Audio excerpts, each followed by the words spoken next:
Terrorists hijacked a plane and attacked the White House. Anti-aircraft missiles on the roof of the White House were launched. 2 fighter jets were dispatched to intercept the terrorist plane. The gunmen began shooting without mercy at the White House, causing it to fall. The fire was so fierce that parts of the White House collapsed. The White House of the United States is known as inviolable. Why did it take only 13 minutes for terrorists to defeat it so easily? It happened on this day. The South Korean Prime Minister unexpectedly visited the U.S. to hold talks with the U.S. President on the North Korean issue because South Korea feared North Korea would launch a war. But at this moment, an AC-130 gunship suddenly flew over Washington. Because it was an unidentified aircraft, 2 F-22 Raptor fighter jets quickly flew close to interrogate it. However, the next second, the gunship directly exposed its weapons. 2 12.7mm 6-barrel Gatling guns immediately went crazy, with a firing rate of 3,600 rounds per minute each.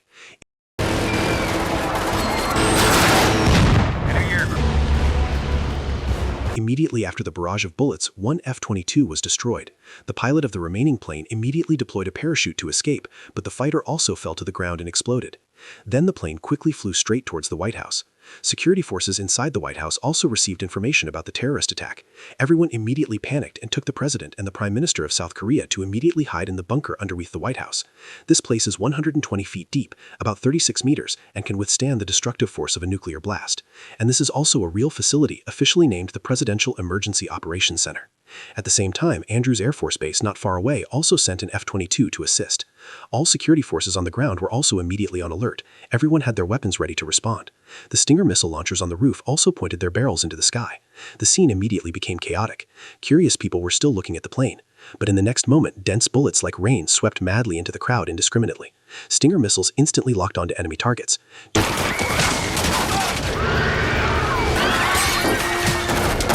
2 missiles were quickly launched, but they were immediately stopped by the flares equipped on the enemy aircraft under the frantic sweep of its guns. The huge White House was like a sitting duck. The security force on the roof also quickly withdrew completely. The situation was extremely dangerous. At this time, the F-22 Raptor finally arrived. It locked onto the target without hesitation. Then an air-to-air missile, AMRAAM, immediately rushed out at a speed 4 times the speed of sound. The violent explosion destroyed the gunship instantly, but in its death throes, the plane turned in the opposite direction and crashed straight into the Washington Monument, and then fell into a crowded park. The scene immediately turned into hell. This was truly a horrifying terrorist incident. Immediately afterwards, the U.S. president contacted the Pentagon to prepare to investigate the incident. Unexpectedly, the danger was far from eliminated. Suddenly, a car outside the White House exploded, causing the curious crowd to once again panic. But at this moment, 2 men with Asian faces walked up to the iron fence outside the White House. The intense explosion tore a hole in the White House fence. Soon after, terrorists mixed in the crowd also began shooting at security forces. 2 RPG missiles also immediately destroyed 2 guard rooms on both sides of the gate. Immediately, the terrorists rushed in. Each of them held an HK-416 assault rifle, quickly sweeping away the security guards. Meanwhile, security forces mainly used semi-automatic pistols, so they were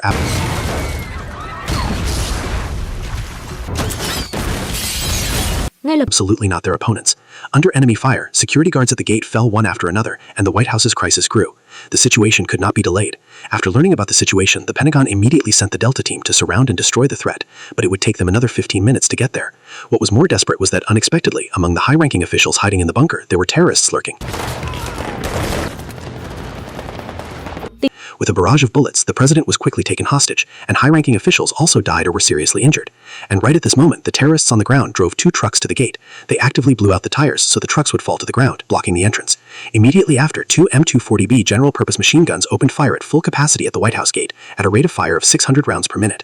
Under the strong attack, the security forces at the gate immediately suffered numerous casualties. And at this moment, another RPG shot accurately hit the main gate. At this time, all the guards at the gate were killed, leaving only security officer Mike Banning alive. He quickly hid inside the building. The terrorists also broke in. They shot each body completely, making it impossible to pretend to be dead.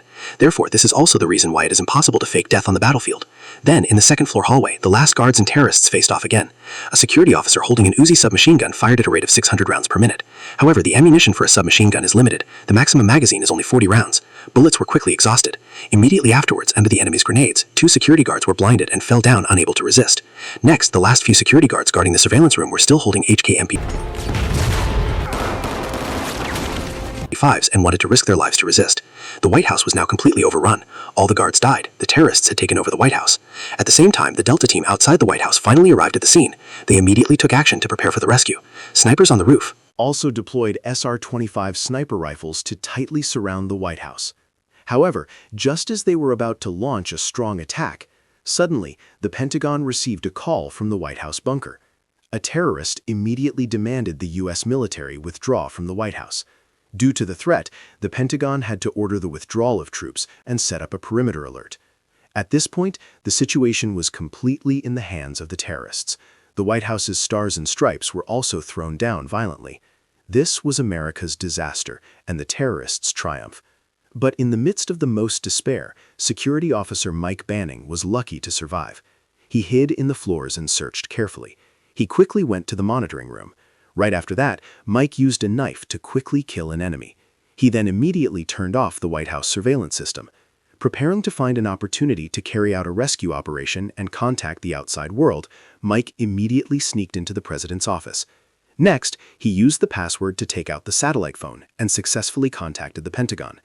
After both parties confirmed their identities, Mike immediately reported the situation inside the White House and learned that the president was still in the bunker. But the president's young son was hiding somewhere. So what needed to be done now was to find the president's son at all costs and absolutely not let the terrorists catch him. Mike immediately took action. But at this moment, the terrorists contacted the Pentagon, and they boldly made a demand that the U.S. withdraw its 28,500 troops from the Korean Peninsula, and that the 7th Fleet stationed in Japan must also withdraw. Otherwise, they would kill the president immediately. The Pentagon was extremely frightened because once U.S. troops withdrew, South Korea would most likely be occupied by North Korea within 72 hours. If nothing was done, the president and high-ranking officials would also lose their lives. Everyone was at a loss. The acting president was deep in thought. He then immediately requested to change the nuclear codes and prepared to contact North Korean leaders to ask if they knew about this attack. However, what was completely unexpected was that what the terrorists needed was not the nuclear codes.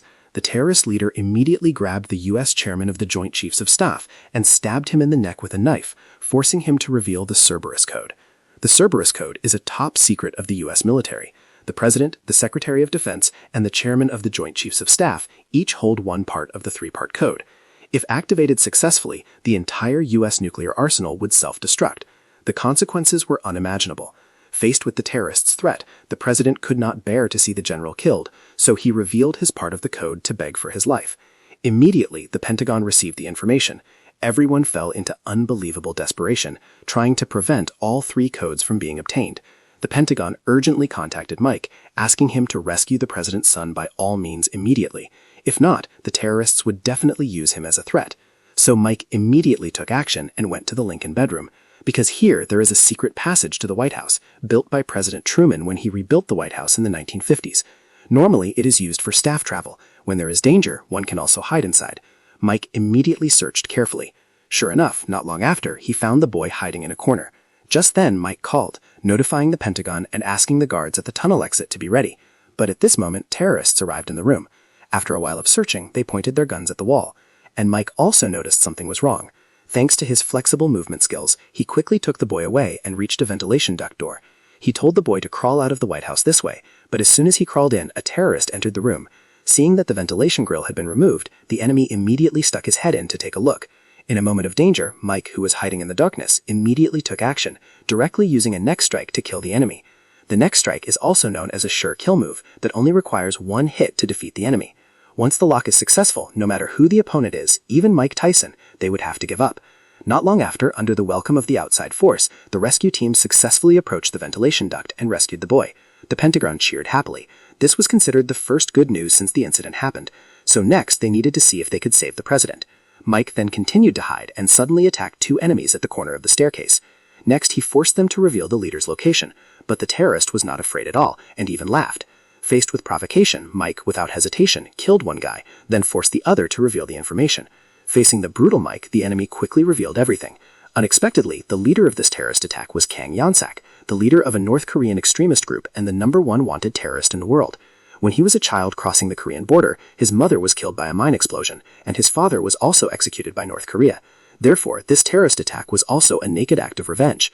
At the same time, the terrorist grabbed the Secretary of Defense and forced her to reveal her part of the code. Under the opponent's continuous punches, the secretary was quickly beaten, in imminent danger. Finally, the president gave in. After entering the password, Cerberus's second line of defense was broken. Now only the last line of defense remained. Could the president endure it? At this time, the Pentagon was in complete chaos. Fearing Cerberus would be successfully activated, they immediately dispatched a special team to raid the White House. Riding in 6 specially armed MH-60L Black Hawk helicopters, they quickly flew straight to the roof of the White House. Notably, this aircraft is different from the regular UH-60 helicopter because it gives up troop transportation capacity for more powerful firepower output. However, every action of the U.S. military was soon clearly observed by the enemy's Black Raven drones. The terrorists immediately counterattacked first. A 6-barrel Hydro rocket pod slowly rose on the roof of the White House.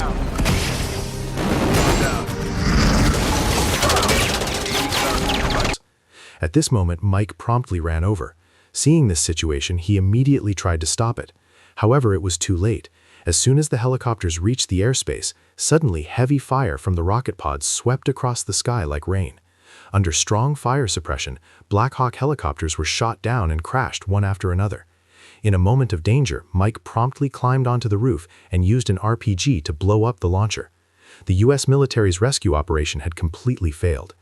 World news was also broadcasting about the disaster of America being attacked. At this time, the terrorist called again. They directly killed a high-ranking official and forced the U.S. military to withdraw from South Korea within an hour. Otherwise, all remaining high-ranking officials would be killed. Facing the terrorist threat, the Pentagon had to give in and decided to withdraw its troops. But Mike clearly understood that the terrorists would not stop there. If they agreed to the terms, the terrorists would only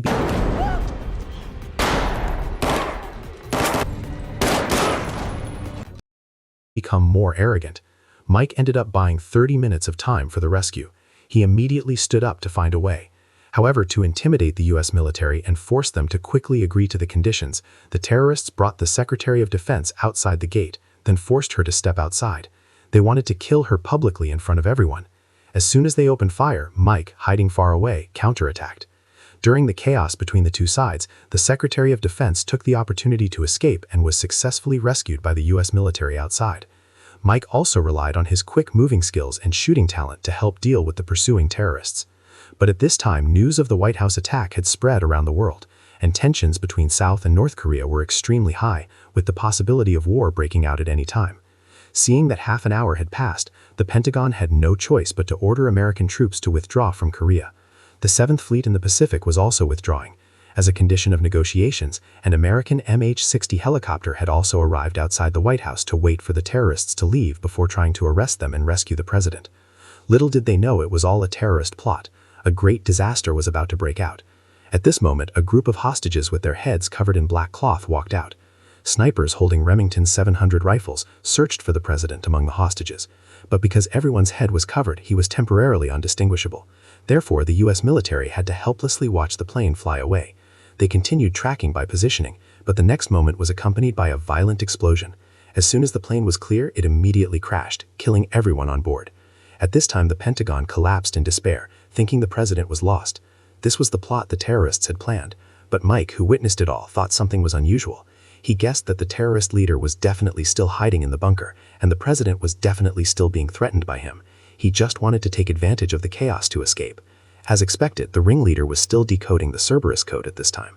Looks like he really wanted to blow up America. Under constant decryption by hackers, Cerberus was finally successfully activated, and the terrorist immediately started the program. About 3,800 U.S. nuclear warheads would detonate simultaneously within 5 minutes. Remember that Japan was only hit twice and it became hell, so if nearly 4,000 American bombs exploded, the consequences were truly unimaginable. At this point, the Pentagon received the situation. The suffering was evident in the eyes of all senior officials. It was now unstoppable. Maybe God wanted to destroy America. Immediately afterwards, the terrorists blew up the bunker entrance and prepared to take the president away. However, if all the nuclear warheads really exploded, with only 5 minutes left, where else could they run? At this moment, the hero Mike finally